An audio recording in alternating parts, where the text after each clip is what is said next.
ammunition is killing our soldiers. The big India Today news break is our top focus on battle cry. For one of the world's largest and most professional armies, it is shocking that every single week, you probably didn't know, there is at least one ammunition-related accident that either kills a soldier or injures them for life. Severed limbs, that sort of thing, permanently. Can you imagine? That's been happening in the Indian Army and few even really knew about it. Well, the Indian Army has had enough and they want change and they want it now. This is an India Today exclusive.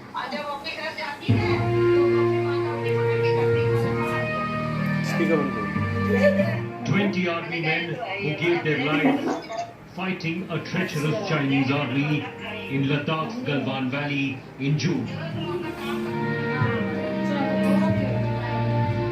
They died defending Indian territory in some of the most horrifying close combat. 20 men who will never be forgotten. But what if we told you that a large number of army troops have steadily perished? Since 2014, poor quality ammunition has killed 27 troops.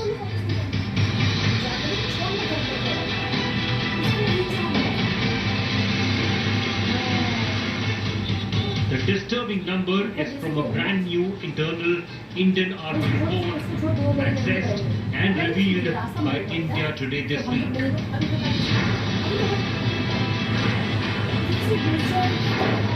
A story that has set the agenda in military circles and caused shock across the country.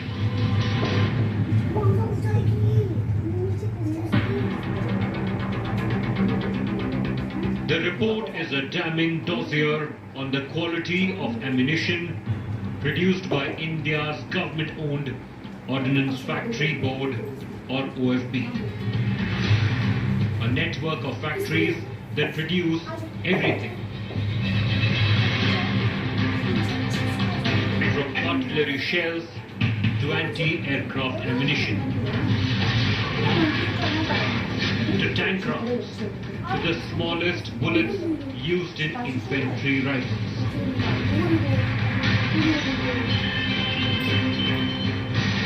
Apart from the disturbing death data, the report has several shocking highlights.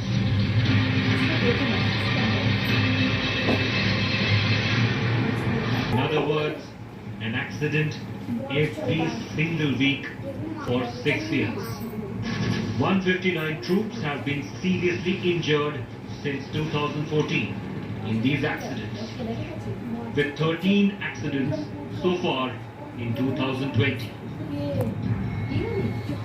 And finally, the Army report says that funds spent on this dangerously faulty ammunition supplied by the Ordnance Factory Board over the last 6 years amounts to a staggering 960 crore rupees.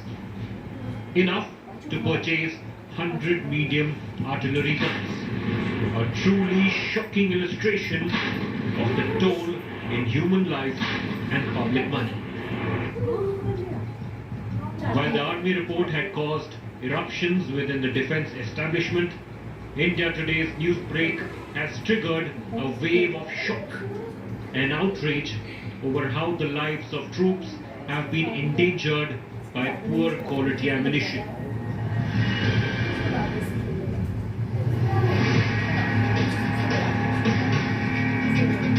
With India's forces massed on the border in a warlike situation that will almost definitely stretch into the foreseeable future, the Army hopes the glaring numbers in its report will force a solution to its decades-old problem with ammunition quality. But will accountability be fixed? And will those who have allowed this to happen pay the price? Or will the blood of soldiers prove once again to be an acceptable expense to an indifferent system? With Shivaru, Bureau Report, India Today. Indian Army report is the Ordnance Factory Board. They're the ones who've been named by the Indian Army in their report. It's a government-owned organization, huge number of factories spread all across the country, 80,000 workforce. They supply ammunition, shells, tanks, weaponry of all kinds to the Indian Army, one of the biggest suppliers to the Indian Army. And now the Indian MOD wants to corporatize and modernize the OFB, but there has been a huge pushback, and the Ordnance Factory Board's unions have threatened to go on strike later this month.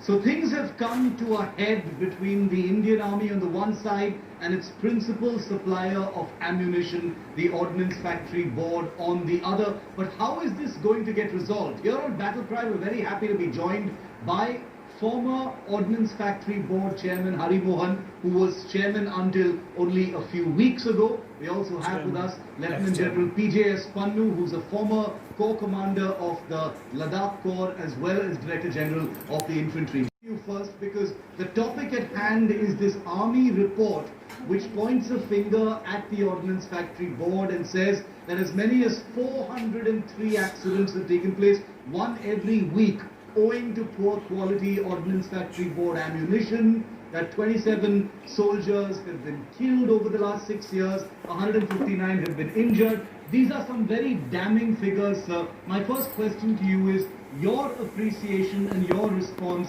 your reading of this report that the Army has come out with. Yeah, let me share with you. This report has come in the media very recently, and Ordnance Factory Board has already issued a statement in this regard on 30th of September. Yes. Whatever accidents, what is being talked about, the Ordnance Factory Board has very clearly said that only 19% of these accidents are there where Ordnance Factory Board supplied ammunition is involved. Among the 81% of the accidents, ammunition supplied by it was other than Ordnance Factory Board.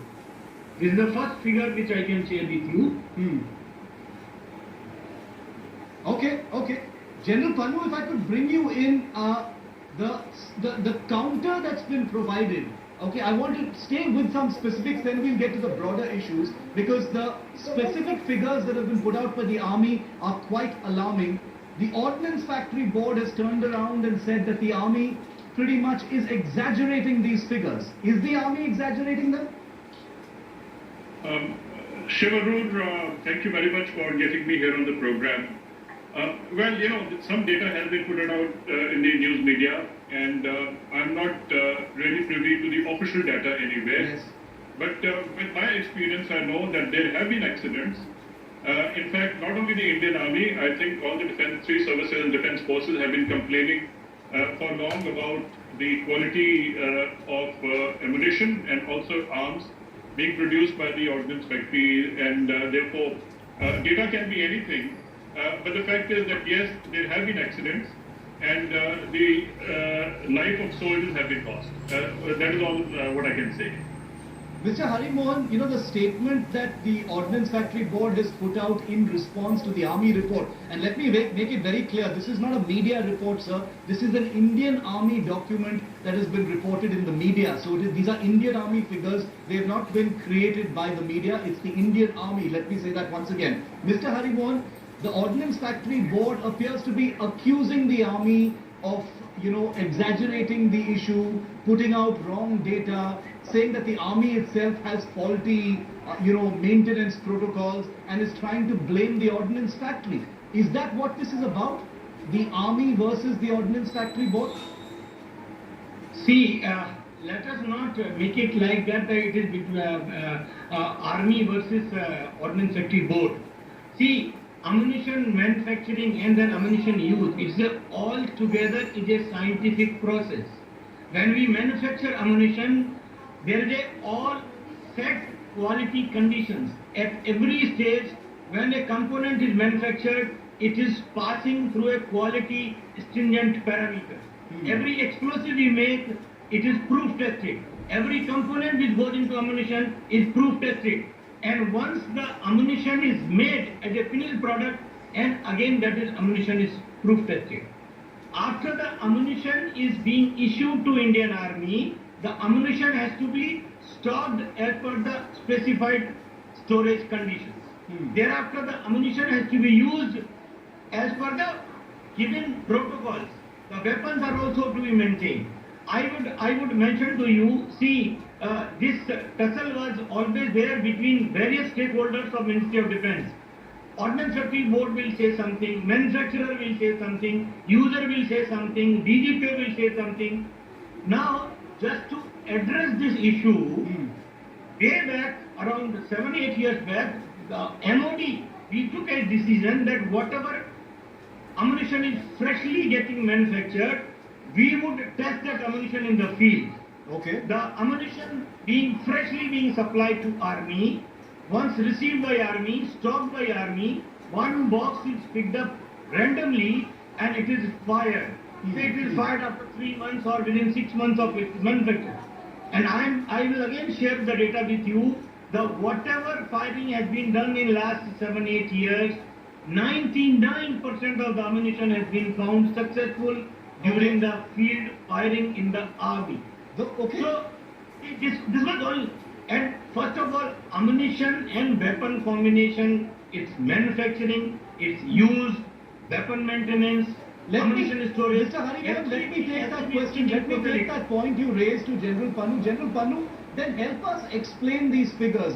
Ministry of Defence. This is serious business. This is not someone's conjecture. It's gone from the highest levels of the Indian Army, where they have very, very specifically written, and since you are not privy to the report, I'm telling you, sir, that it says this is owing to the lack of accountability within the Ordnance Factory Board. But as you heard Mr. Harimohan say, that there are procedures in place and that it is not just the Ordnance Factory Board that is to blame. How would you respond to that, General Pannu? Shiv, I would avoid this kind of a discussion, but let me also talk about the Army. I think Army is very well aware of its own procedures.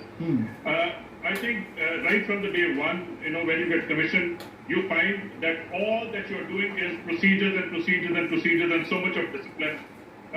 Every time there is a mistake made, there is a heavy punishment onto it. Nobody can really put out a data which can be manufactured. It's not anybody's figment of imagination that data can be manufactured in the Army.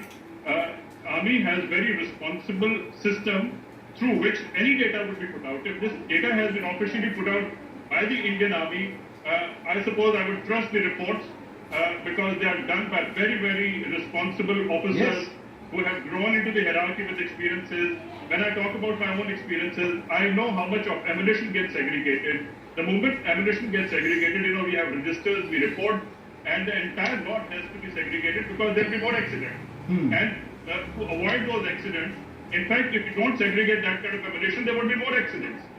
So I would, if there is an official report by the Army, I would completely stand by the report of the Army, purely knowing how the procedures and the documentation in the Army are maintained. Absolutely. I have time for one last question to both you gentlemen, and I don't intend to make this a tutu meme or a face-off between both sides, because ultimately we are all on the same team here in India, unlike in many other countries, and a solution needs to be found out. Mr. Harimohan, there is a lot of bad blood. There appears to be a lot of disappointment between the two. Some aggressive things have been said in public as well. What is the solution? Give me 2 ideas going forward. So you've been the chairman of how this situation can be resolved. Sir, let me share with you, first of all, whatever as General has said, I fully agree with it. Army has a very elaborate system, and those systems have been, they have passed the test of the time. Whenever any accident happens, there is a multidisciplinary team which goes into all the details. It examines the weapon, it examines the drill followed. But sir, it is after those procedures that these figures have been released by the Army. See, Army has released the figures of number of accidents, number of fatalities, but what has been the cause of accident, that comes out of defect investigation. If we look at the data from 2015 till 2019, there are 500 and odd accidents involving ammunition. and all have been investigated. All have been investigated.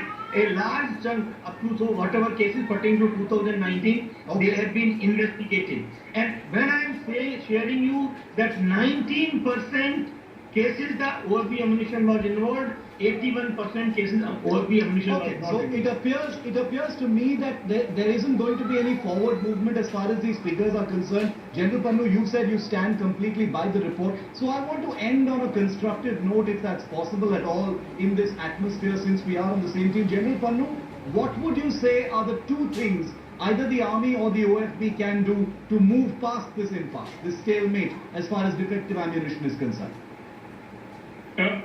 Shiv, the point is that this is a larger issue. Yeah. The Ordnance Factory, the way it works, is a legacy of the British. It was basically run by the government itself. It continues to be run by the government itself. There have been many committees which have been recommending the transformation. In fact, the other day when we were listening to the Prime Minister, he himself talked about, transformation, in which he said transform, reform and perform. Yes.